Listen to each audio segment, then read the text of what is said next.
بسم اللہ الرحمن الرحیم۔ السلام علیکم۔ شعبان کی 15ویں شب شب برات کہلاتی ہے، یعنی وہ رات جس میں مخلوق کو گناہوں سے بری کر دیا جاتا ہے۔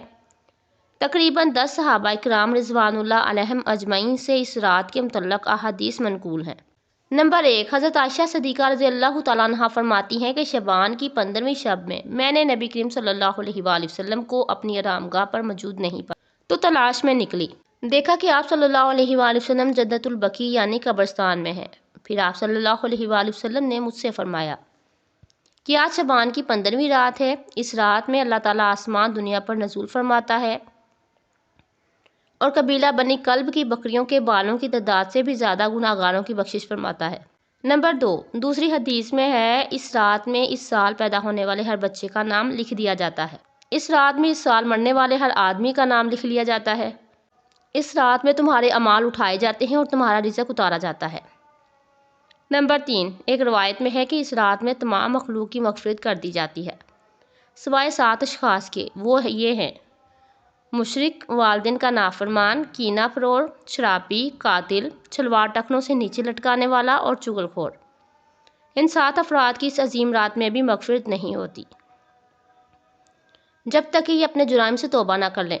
نمبر 4، حضرت علی رضی اللہ تعالیٰ عنہ سے ایک روایت میں منقول ہے کہ اس رات میں عبادت کیا کرو اور دن میں روزہ رکھا کرو۔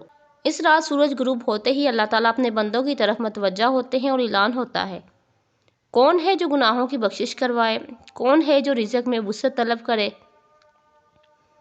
کون مصیبت زدہ ہے جو مصیبت سے چھٹکارا حاصل کرنا چاہتا ہو؟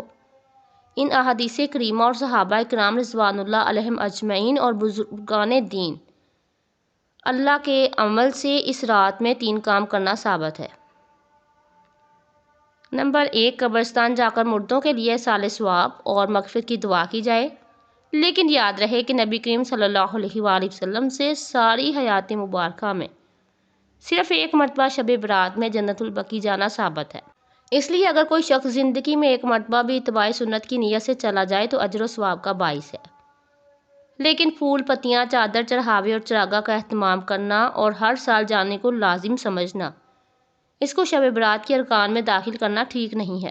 جو چیز نبی کریم صلی اللہ علیہ وآلہ وسلم سے جس درجے میں ثابت ہے اس کو اسی درجے میں رکھنا چاہیے۔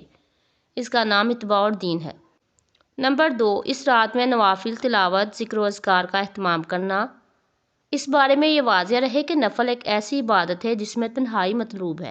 یہ خلوت کی عبادت ہے، اس کے ذریعے انسان اللہ تعالیٰ کا قرب حاصل کرتا ہے، لہٰذا نوافل وغیرہ تنہائی میں اپنے گھر میں ادا کر کے اس موقع کو غنیمت جانیں۔ نوافل کی جماعت اور مخصوص طریقہ اپنانا درست نہیں ہے۔ یہ فضیلت والی راتیں شور و شگب اور میلے اجتماع منعقد کرنے کی راتیں نہیں ہیں، بلکہ گوشہ تنہائی میں بیٹھ کر اللہ تعالیٰ سے تعلقات استوار کرنے کے قیمتی لمحات ہیں، ان کو ضائع ہونے سے بچائیں۔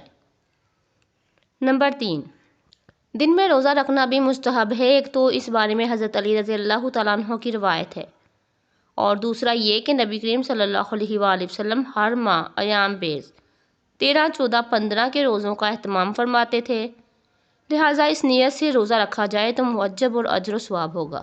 باقی اس رات میں پٹاخے بجانا، آتش بازی کرنا اور حلوے کی رسم کا اہتمام کرنا، یہ سب خرافات اور اسراف میں شامل ہیں۔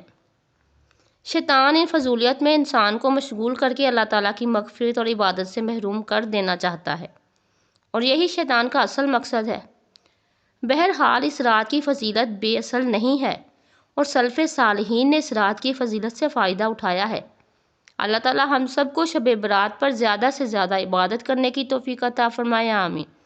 اللہ پاک ہمیں دین کو سمجھنے اور دین کی اچھی باتوں پر عمل کرنے کی توفیق عطا فرمائے، آمین۔ جزاک اللہ۔ محترم ناظرین، ویڈیو پسند آئے تو کامنٹ سیکشن میں ضرور بتائیے گا، ویڈیو کو لائک اور شیئر ضرور کیجیے گا، اور جو میرے چینل پر نئے ہیں وہ میرے چینل کو سبسکرائب کر لیجیے۔ اللہ حافظ۔